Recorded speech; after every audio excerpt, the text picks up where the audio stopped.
Why people want to do Aconcagua? What drives them? Adventure. The spirit of adventure, the human spirit. That's the most important thing, even more beyond the seventh summit.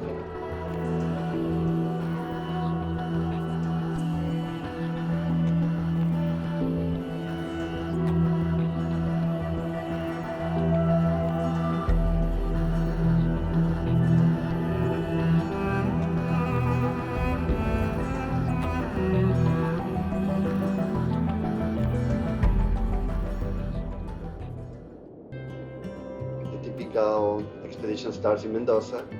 Great town, great food, great steaks. It's a great Malbec, cafes in the streets. It's a very pleasant city where you can walk everywhere pretty much.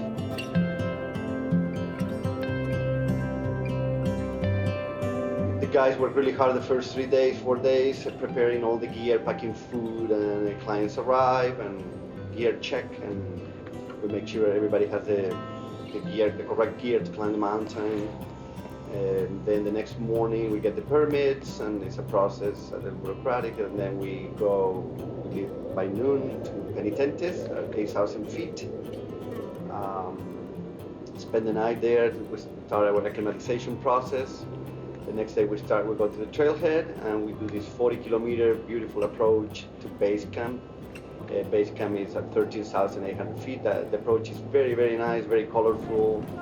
It gives everybody a chance to get a little bit in shape and start relaxing. Everybody's a little bit nervous with this big mountain they're going to tackle, and they realize the hike is very pleasant. And one of the most enjoyable part of the trip, really, the hike to base camp. Then it gets a little bit tougher.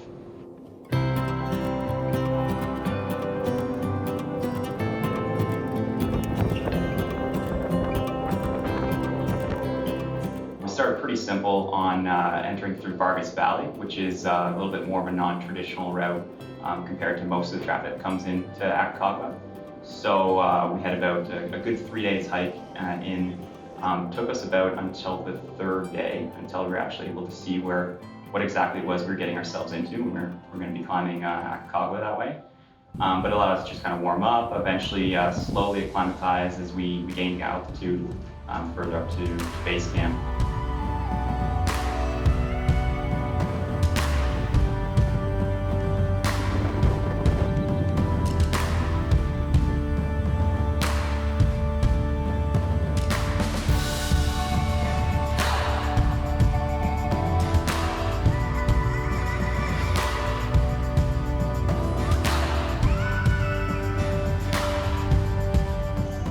So at base camp, some people feel the altitude for the first time, and then we take a couple of rest days there.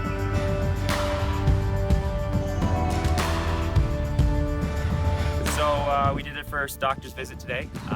Found out I'm 120/85 for blood pressure, which is good. It's good, average. And 86 on the oxygen levels too, percentage oxygen in the blood, which is nice. So everything's good, it all checks out, and they're letting me go a little bit higher.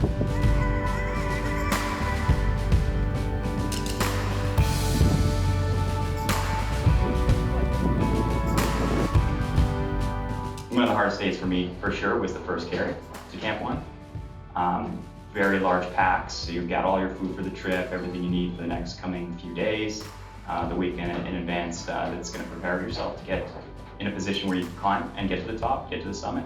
So that was a big day. We needed a bit of a rest day afterwards on that end too, which was nice. Just kind of shake things out. First real experience for a lot of people with the double shell plastic boots.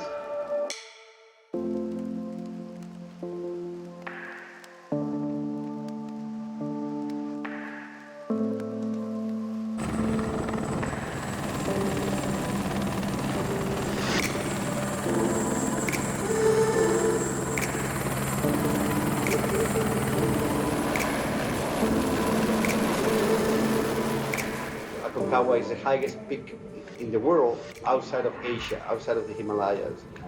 You have to be mentally fit and physically fit. Mental part is huge. Mentally is the ability to go day after day in an environment that gets tougher and tougher.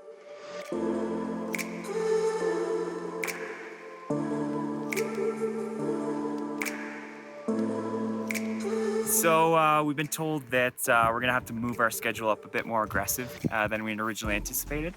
We were originally gonna be taking a bit of a rest day after today when we moved up to Camp 2 on that end, but seems like the only weather window we'll have to make an attempt on the summit is on the 11th, so we're just gonna be go for about 5 days straight to try to get to the top on that end, and then just kind of making our way out of the mountains from there, so it should be fun.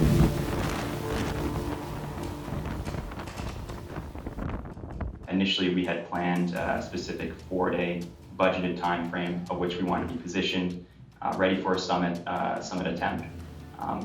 And then we would just kind of be waiting for the weather, but we got the weather reports back that effectively that was going to be too late and it wouldn't have been possible at that time. So we really had to almost quickly scramble in a sense and just kind of move for the next week straight. So what we ended up doing was very quickly moving up to Camp 1, getting settled there, carrying to Camp 2, move to Camp 2, then finally make our way to Camp 3, all within a very rapid succession of days. It's a commitment we made as a group, and it was one that we stuck behind, so we were all very happy to at least get ourselves in a position to have a real shot within a good weather window on that end.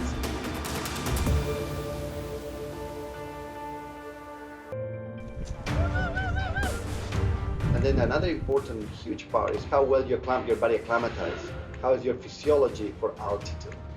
You can be maybe even a little bit overweight, a little bit, and not in great shape, but if you acclimatize well, you can be doing better sometimes than the guy who is a marathon runner, gets altitude sickness very easily because he goes so fast.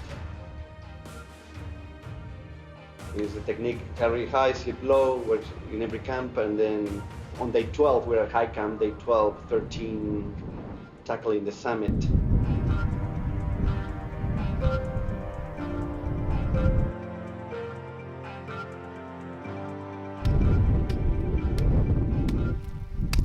By the time summit day came around, we were all very excited. Had to get up very early to do so. I think we had breakfast around 3 in the morning at that time, packs on by 4. Very quickly as we started to progress further up and as the day went further along, things got more interesting, things got more challenging. And we started to get a real sense of how big of a challenge that day was actually going to become. We've been told it's going to be 12, 14, 16 hours a day, and that's one thing to hear, but entirely another thing to experience.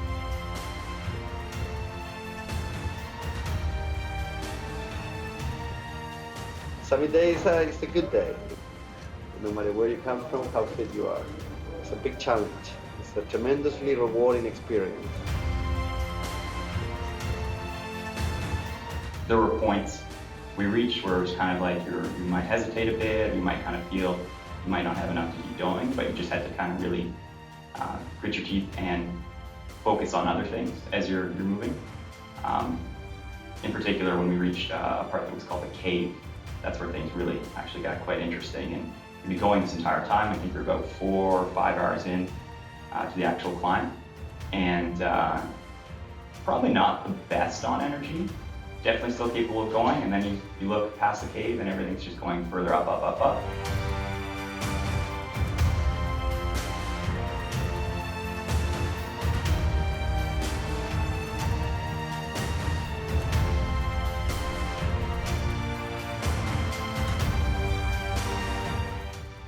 Summit day is the hardest day of the trip by far. Everybody, for most clients, the answer after the summit is, this has been the hardest day of my life.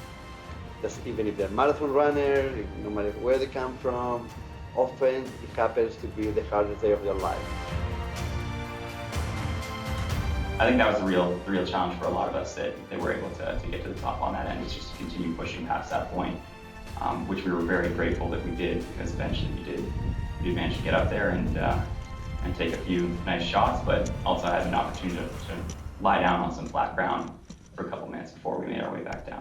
Very rewarding part of the entire trip, but what was really interesting with it too, and because of the strength of our guides and because of the strength of our team, as well as everything up until that point too, was very enjoyable. So had I not have made the summit, I would have been disappointed, but there's still things that could have been taken from the trip too, things to remember that would have been great.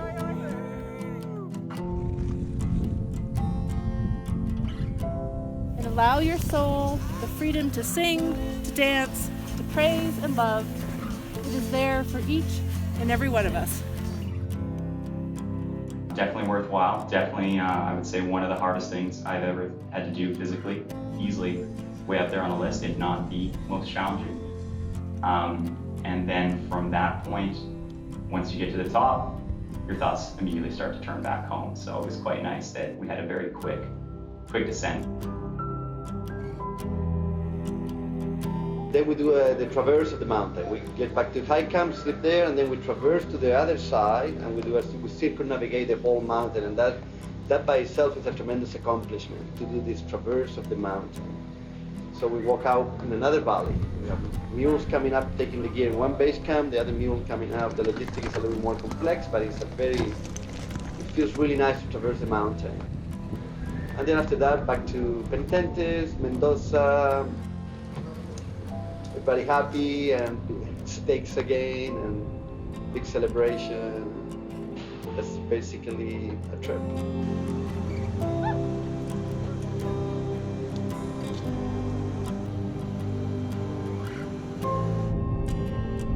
Sometimes another thing they said, oh, I'm never gonna climb a mountain this tough again. And then after 2 months they go home and they're riding you back again and they wanna do another one. They wanna do it again. It's a lifetime experience. It's one of the highlights of their life, this expedition. Not just a summit, this expedition.